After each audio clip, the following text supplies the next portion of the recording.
Ya, baik. Bismillahirrahmanirrahim. Assalamualaikum warahmatullahi wabarakatuh. Selamat pagi anak-anak semua.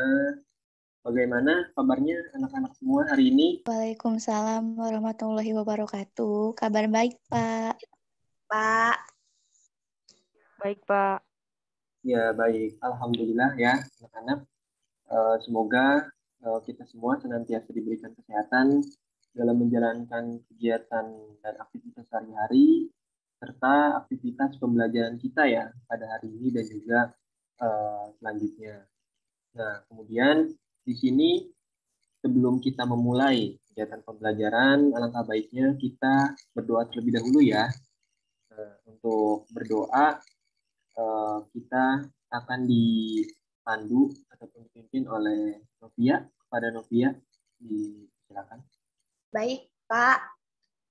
Baik, teman-teman. Sebelum kita melakukan pembelajaran, alangkah baiknya kita berdoa terlebih dahulu.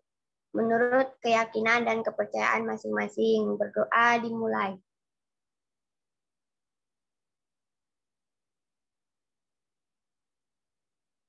Berdoa selesai. Ya, baik. Alhamdulillah. Semua sudah berdoa ya.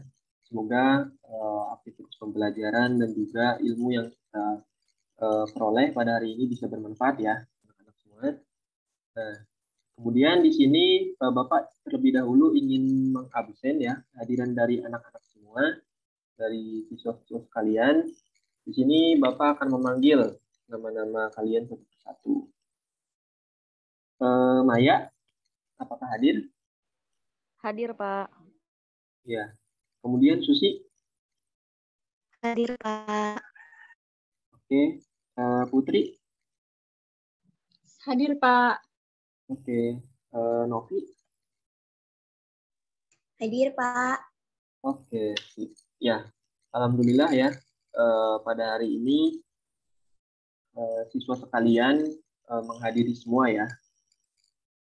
Untuk para siswa sekalian bisa on cam ya, menghidupkan kameranya agar Bapak bisa melihat kondisi siswa-siswa sekalian tentang apa gitu. Ya, yang belum on cam silakan on cam dulu.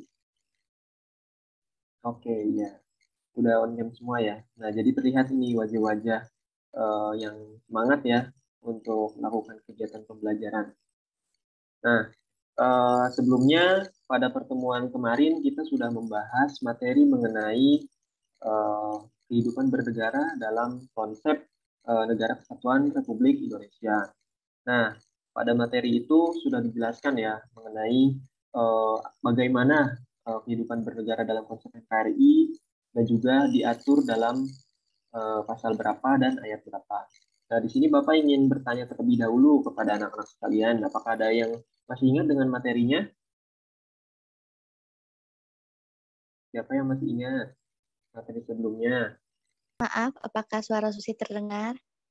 Oh iya, terdengar.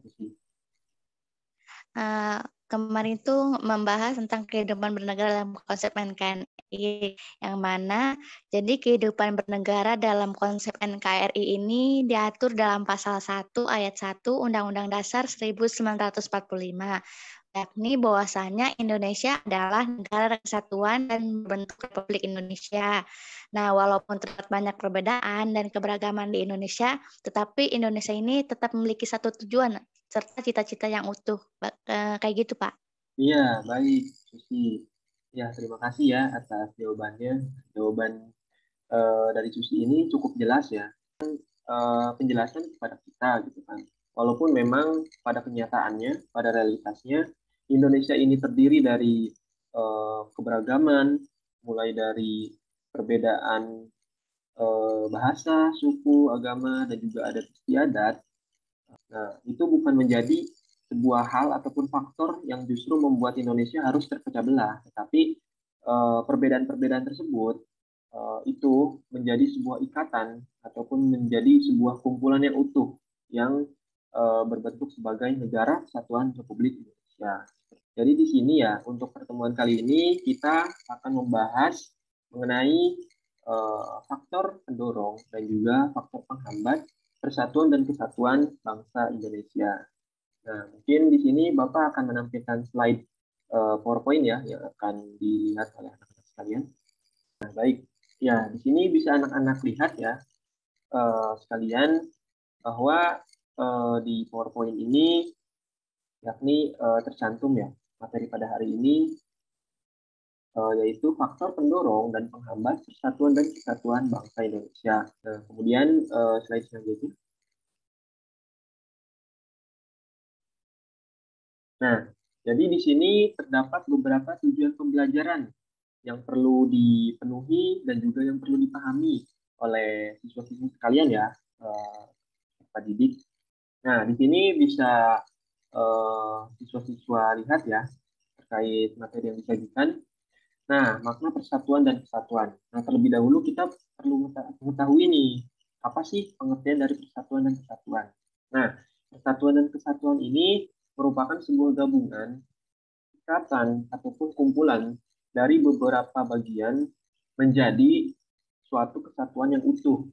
Ya. Nah, jadi makna dari persatuan dan kesatuan ini itu merupakan faktor utama yang menentukan keberhasilan pembangunan yang dijalankannya. Nah, persatuan dan kesatuan bangsa ini juga memegang peranan penting dalam meningkatkan harga diri bangsa di hadapan bangsa dan negara lain. Kemudian selanjutnya, nah di sini ada faktor pendorong persatuan dan kesatuan. Nah, faktor pendorong itu ada 3 ya di sini. Yang pertama, Sumpah Pemuda, yang kedua, Pancasila, dan yang ketiga, Bhinneka Tunggal Ika. Nah, untuk faktor dari Sumpah Pemuda, nah Sumpah Pemuda ini telah kita ketahui bersama ya, merupakan dulunya itu ada sebuah momentum ataupun peristiwa di mana pemuda berkumpul untuk menyatukan tekad, mengenai bagaimana ia mengakui, bersumpah, dan juga ingin memberikan pengorbanan dan kontribusi yang besar pada negara Indonesia. Di Sumpah Pemuda itu ada namanya bertanah air satu, berbangsa yang satu, dan juga berbahasa yang satu. Nah, kemudian Pancasila. Nah, Pancasila ini kan merupakan ideologi dan juga pedoman kehidupan berbangsa dan negara, sekaligus juga sebagai cita-cita ya yang perlu diterapkan, yang perlu diwujudkan oleh bangsa Indonesia sendiri. Nah, Pancasila ini kan terdiri dari beberapa sila dan juga memiliki beberapa nilai yang terkandung di dalamnya. Nah, sebagai warga negara yang baik, kita perlu untuk menerapkan Pancasila ini, seperti itu. Kemudian di sini ada Bhinneka Tunggal Ika. Nah, Bhinneka Tunggal Ika ini merupakan sebuah semboyan, ya, sebuah kata-kata yang bisa menyatukan segala perbedaan yang ada di Indonesia. Yaitu artinya berbeda-beda tetapi tetap satu tujuan. Nah, di sini juga ada faktor penghambat, persatuan dan kesatuan. Nah, faktor penghambat ini ada 5 ya, anak-anak sekalian. Yang pertama ada keberagaman pada masyarakat Indonesia. Ketika adanya agama-agama yang berbeda di Indonesia, kemudian suku-suku, upacara, kegiatan adat istiadat, dan juga bahasa gitu kan, serta pemikiran ya, itu dapat menjadi sebuah faktor yang menghambat persatuan dan kesatuan apabila masyarakat Indonesia itu tidak sadar ataupun belum sadar untuk memiliki rasa menghargai, rasa menghormati, dan juga rasa toleransi. Faktor kedua adalah geografis. Nah, geografis Indonesia ini sangat luas ya, dari Sabang sampai Merauke, terdiri dari beberapa pulau-pulau. Nah, ketika memang dalam lingkup geografis ini terdapat sebuah pembangunan yang tidak merata, itu memang bisa menjadi faktor dari penghambat persatuan karena adanya rasa kesenjangan sosial dan juga pembangunan. Kemudian yang 3 adalah munculnya gejala etnosentrisme. Nah, gejala etnosentrisme ini merupakan sebuah perasaan yang dimiliki oleh seseorang ketika ia merasa bahwa sukunya, bahwa budayanya itu lebih baik dibanding budaya yang lain atau suku yang lain. Kemudian yang keempat adalah melemahnya nilai budaya bangsa. Nah, ini dipengaruhi oleh arus globalisasi. Ketika masyarakat Indonesia tidak mampu untuk menyaring dan memfilter, maka nilai-nilai budaya dan identitas diri bangsa justru akan pudar dan menghilang. Nah, faktor kelima ini memiliki korelasi dengan faktor kedua, yakni pembangunan yang tidak merata. Nah, pembangunan yang tidak merata ini ya tadi akan menimbulkan kecemburuan, kesenjangan, dan juga hal-hal lainnya yang bisa menghambat persatuan kesatuan. Nah, di sini pada realitasnya ya, dalam kenyataannya kita sering melihat berbagai peristiwa yang mencerminkan gejala perpecahan bangsa, seperti kerusuhan antar pendukung klub sepak bola, demonstrasi yang diwarnai aksi kekerasan, konflik antar suku, dan juga sebagainya.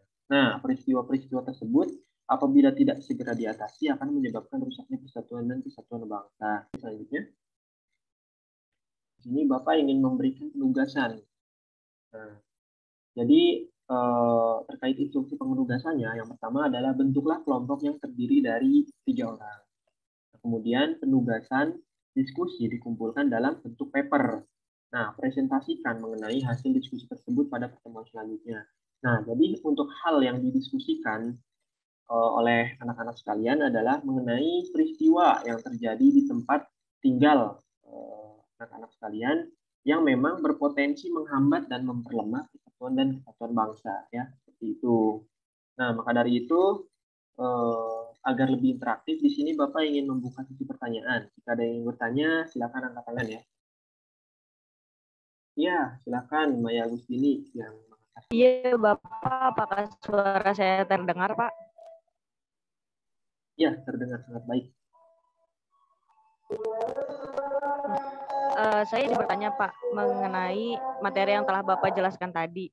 Nah, bagaimana sih cara mengatasi dan meminimalisir permasalahan dari melemahnya nilai budaya bangsa yang menjadi faktor penghambat persatuan dan kesatuan? Apakah dapat dipahami, Pak, pertanyaannya? Ya, pertanyaan yang sangat bagus ya dari saya.